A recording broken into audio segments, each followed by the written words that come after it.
If I believe that God exists and that God knows everything, what in fact do I actually believe? What does it mean for God to be all-knowing, to be omniscient? Why does it matter? Because if I want to know God, then I must ask what God knows. Does it even make sense for God to be knowing all? Because if not, then perhaps the whole concept of God is flawed. Is God all-knowing? I'm Robert Lawrence Kuhn, and Closer to Truth is my journey to find out.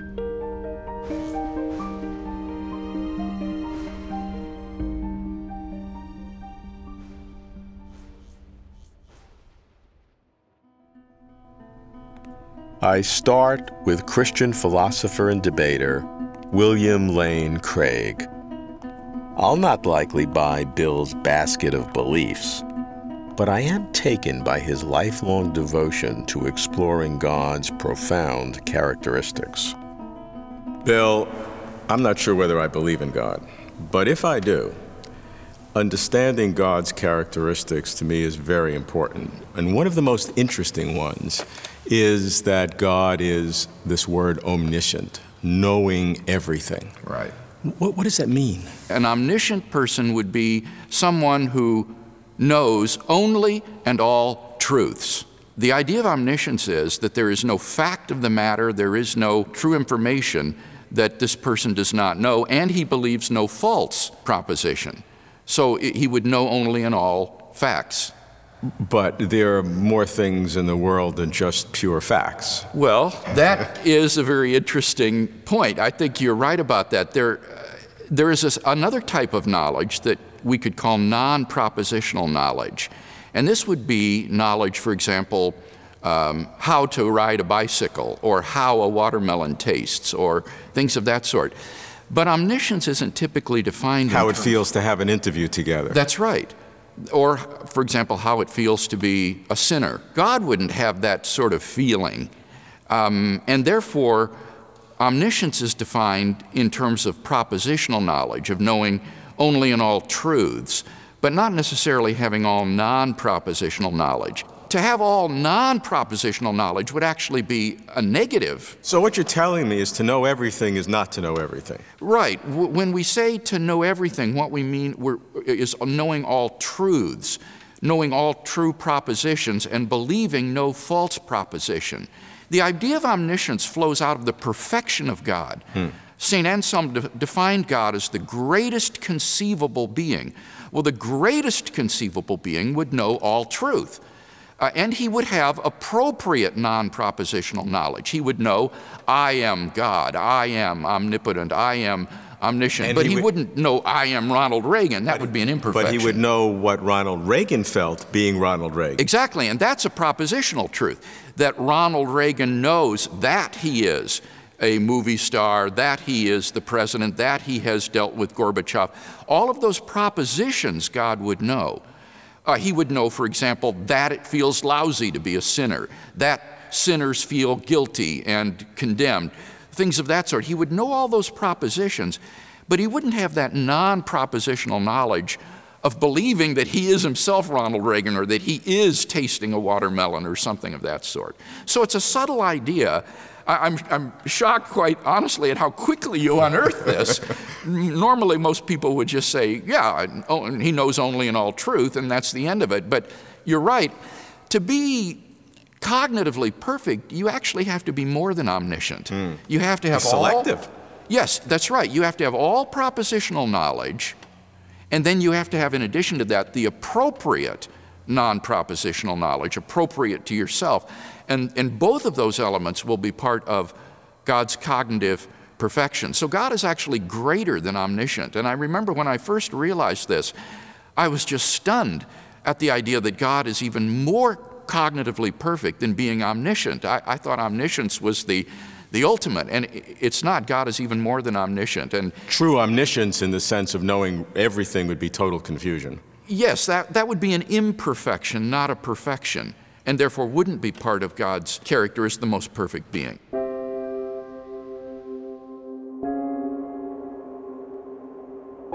Bill describes what God knows in terms of propositional knowledge, where God knows all and only true propositions. If one believes in the traditional God, that would seem standard. But hold on, let me follow the trail here. I'd have no problem with God's knowledge being incomprehensibly vast. But could God know infinite things? Could God know every possible thing? Moreover, is there a difference between God knowing infinite things and God knowing every possible thing? I should discuss this with philosopher John Leslie, my co-editor of a forthcoming book on the puzzle of existence. I asked John what it would mean if God were truly all-knowing. John, theologians have traditionally talked about a God that knows everything, has infinite knowledge. But if you think about infinite knowledge and you're thinking about knowing everything, isn't there a difference? I think there is a very clear difference. A God who knew the weight of every cabbage in an infinite line of cabbages would know infinitely much, but might be ignorant of the existence of carrots, and so wouldn't know everything. A God who knew everything would have a mind cluttered up with all sorts of rubbishy and unpleasant facts. A God who knew everything would know exactly how it would feel to be tortured to death in all possible ways, not just in this universe, but in all other universes which were in any sense possible. And the God would have to feel the experience of being tortured to death in those ways, because otherwise he wouldn't really know what it was like. And that's a case of the sort of knowledge which I rather hope wouldn't be in an ideal divine mind. Well, you've also talked about more trivial examples which actually have its own richness, like what would God have to know about all the different ways that bad art could be made? How many different ways can one make bad art? An infinite number of different ways, and if God knew everything, he'd have to consider every possible bad painting and all the rubbishy radio plays and all the TV shows which are much worse than this one, and so on. So basically what you're saying, bluntly, is that God cannot know everything. Is that what you're saying? No, I'm saying that God, if God's mind were the ideal mind, would not have this rubbish in there. But of course you could define God as knowing everything, and you could think that there were special religious reasons or philosophical reasons for believing that God has to know everything. For example, that a God who knew everything was simple, whereas a God who knew only a limited number of things was in some way more complicated. Because the God that would know only certain things and exclude even this explosion of possibility would then have to select. And selection is more complicated than non-selection. Either the God would have to do the selection, or the principle which made God's mind of this particular sort would have to do this complicated selecting. And some people think, look, it's obviously simpler to have a God who knows everything. Look, I can express that in a very simple sentence. God knows everything. Whereas if you have all these restrictions on what God knows, those are going to be complicated restrictions. Is one then forced to hypothesize that God would have some selector principle, that he could know everything but has some filter, to use a simple word, so that only those things which are germane or relevant would come in?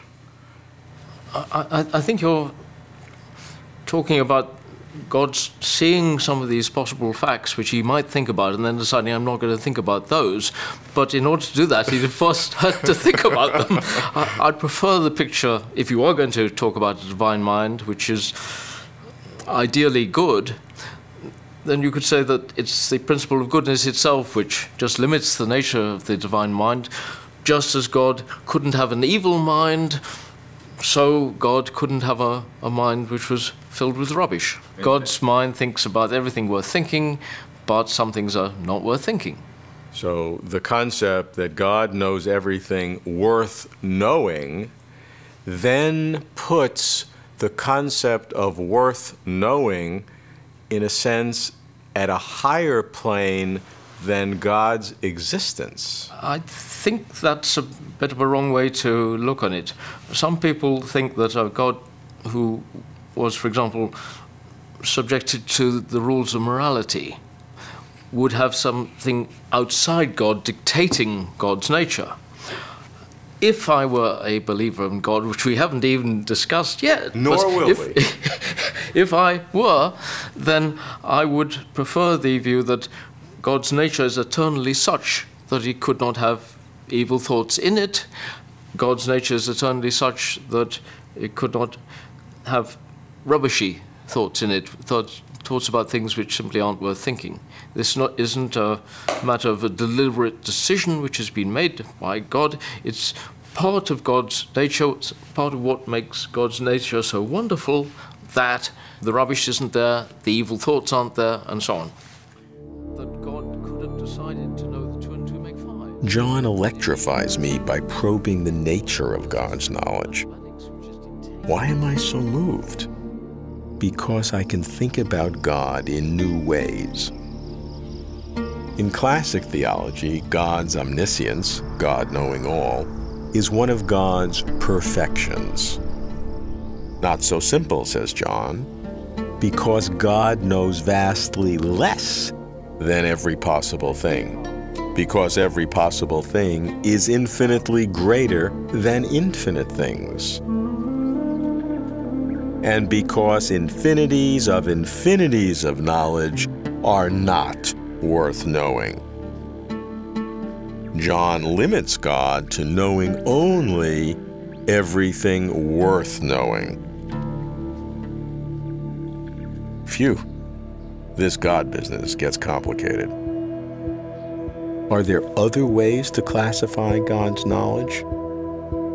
I go to Notre Dame and ask Catholic philosopher Thomas Flint, editor of the journal Faith and Philosophy. Why does Tom classify God's knowledge into 3 categories? I think most people who think of God as omniscient would agree that God knows all truths. But then the issue is, what kinds of truths are there, or how do we best characterize them? And I think it's most helpful to characterize them in 3 different ways. First of all, there's what's often called natural knowledge. God's knowledge of necessary truths, knowledge over which he has no control, truths which couldn't have been other than true. So mathematical truths would be examples of that. 2 + 2 = 4. On the other extreme, you'd have what's often called free knowledge. This would be God's knowledge of contingent truths over which he does have some control. So take, for example, the truth that South Bend is smaller than Chicago. Okay. This is a truth. It might not have been true, though. We can imagine ways in which things might have turned out so that South Bend was actually much larger than Chicago. And I think theists would believe that God could have brought that about if he had wanted to. Now, it's somewhat controversial, but I would think that there's a 3rd category as well of what's traditionally called middle knowledge. This would be knowledge of contingent truths over which God has no control whatsoever. The primary example there that people give would be conditionals talking about what free beings, such as we are, would freely do in various different situations. They're not going to be necessary truths, at least many of us would think they're not necessary, because there's no necessity to a being acting in a certain way if that being is free. On the other hand, they're also not going to be under God's control, because God can't make a being do something freely. If God has all 3 kinds of knowledge, given his natural knowledge, he's going to know everything that's necessary, which is going to entail that he knows all possibilities. If something is possible, then presumably it has to be possible. And therefore, his natural knowledge would give him knowledge of all possibilities, of anything that could possibly be. Making a possibility actual becomes a contingent. That's right. That's right. But that it is a possibility is a necessary. Is a necessary one, and therefore presumably not under God's free control. It's not as if he decides which the possibilities are. So God is confronted or overwhelmed with this enormity of possibilities. Right. And then he has no control over them because they're there. That's right. Okay. So this there's a vast range of options that are open to him. So he's now confronting these possibilities as natural knowledge. Right. Some people would view the very possibilities themselves as flowing out of God's nature. I mean, the crucial thing is that they're all there, and he doesn't have any choice with regard to which things are possible, because his free creatures wouldn't cooperate with him in bringing them about. So, and if he wanted a world that included that, then that's not a possible world that he would actualize. It's not a possible world that he could actualize. There's no way he could bring it about. If there's something I wouldn't freely do, well, then there's a possibility that he can't bring about in any way. Okay, so now God knows that, and this is the middle knowledge in this logical order. That's right. The knowledge of which worlds are feasible, as I like to say. So we distinguish between possible and feasible worlds. And then he chooses one.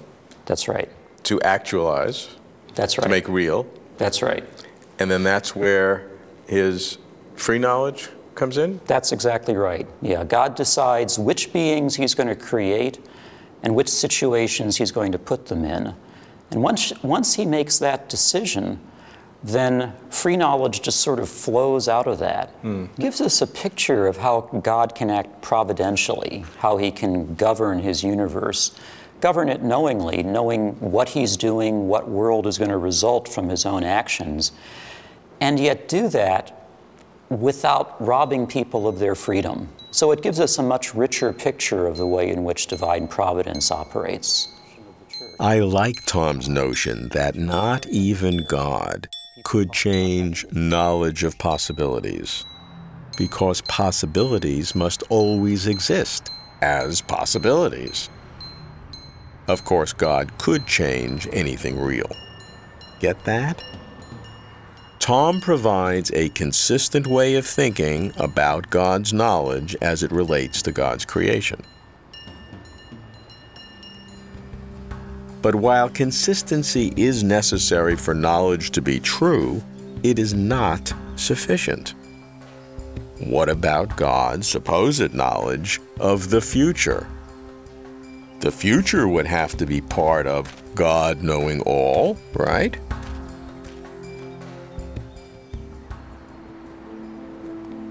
To find out, I go to Berkeley to speak with the founder of the Center for Theology and the Natural Sciences, Robert John Russell. Bob is an ordained minister with a doctorate in physics. Bob, do you believe that God knows everything? Sure. It follows from God being the creator of everything. If God is intimate to everything as the ground of being, they wouldn't be without God. Then God knows what God's intimate to, what God's creating. So it follows that God is omniscient, knows everything. Does he know all the possible kinds of human suffering that people can do to one another? Well, God's knowledge of possible circumstances is a really subtle issue in philosophy of religion. But actual events, God knows. God knows actual suffering. And I believe God suffers with us as we suffer. But the real question underlying that, I think, with the word possible is, does God know possible worlds? Does God know the future as a set of possibilities? Some people would simply say God knows the future, even though it's future for us, right? So God knows what I'll have for dinner tonight, even though I haven't had it yet. The other extreme end is God can't know the future because the future isn't yet. So God can't know what I'm going to have for dinner. Now, between those is that sense of possibilities. It's possible I have a hamburger. It's possible I have a veggie burger. Can God know those possibilities? Sure, I just said them. God can know them. Can God know them only as possibilities? That's the issue. Well, I find this interesting because when I look at that, I don't see it as a spectrum. I see two possibilities which are simple to understand. One, God knows the actual future, which is a finite set of things. It's a lot, but they're finite. The other is that the future hasn't happened.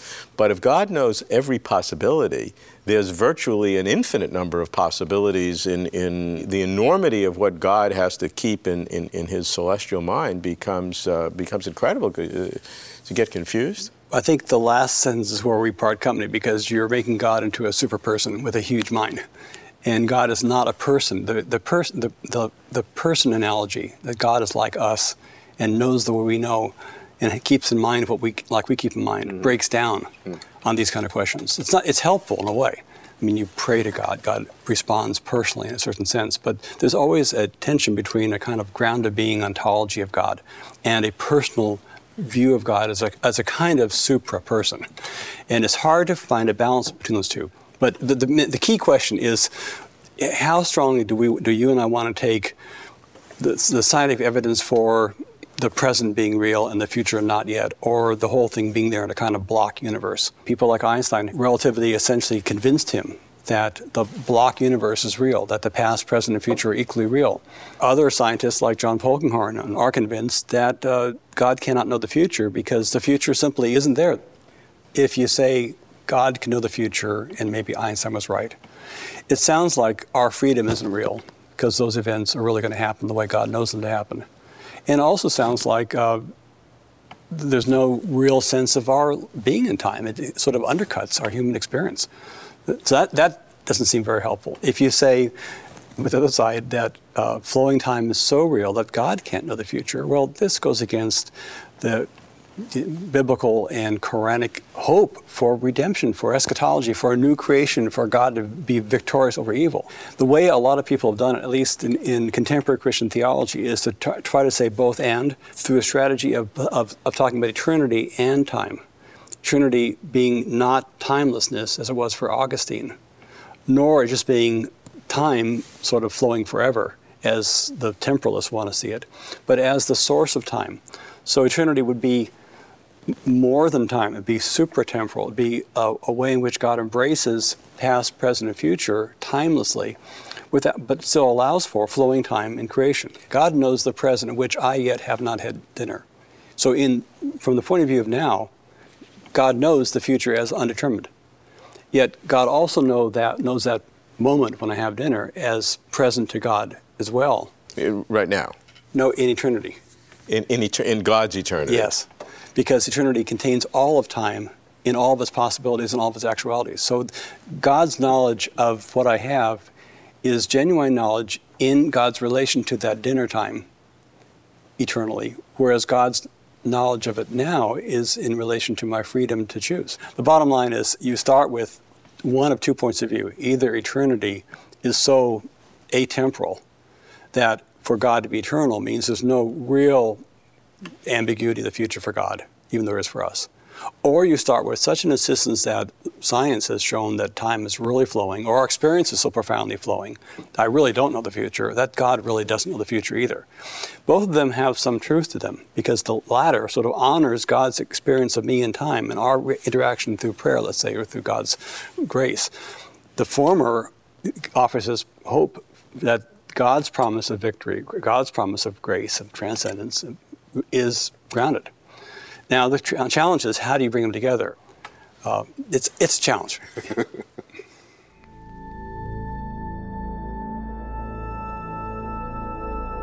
The simple statement, God knows everything, masks profound problems. The solution could glorify God as majestic and awesome, or repudiate God as inconsistent and contradictory. Some claim that God knows the truth value of all propositions, including past and future possibilities, which vastly outnumber all realities. But to truly know every possible thing, God would have to know infinities of nonsensical and terrible things. God may have 3 kinds of knowledge. 1. Natural knowledge, like numbers and logic and all possibilities, over which God has no control. 2.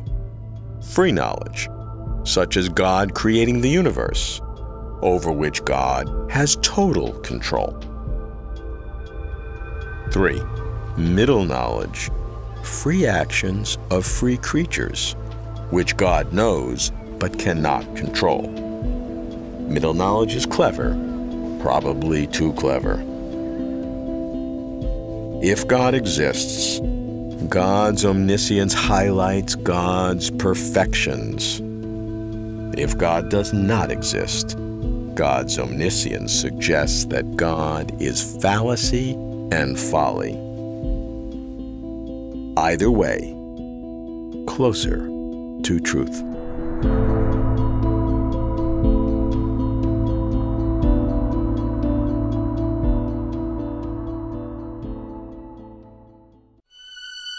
For complete interviews and for further information, please visit closertotruth.com.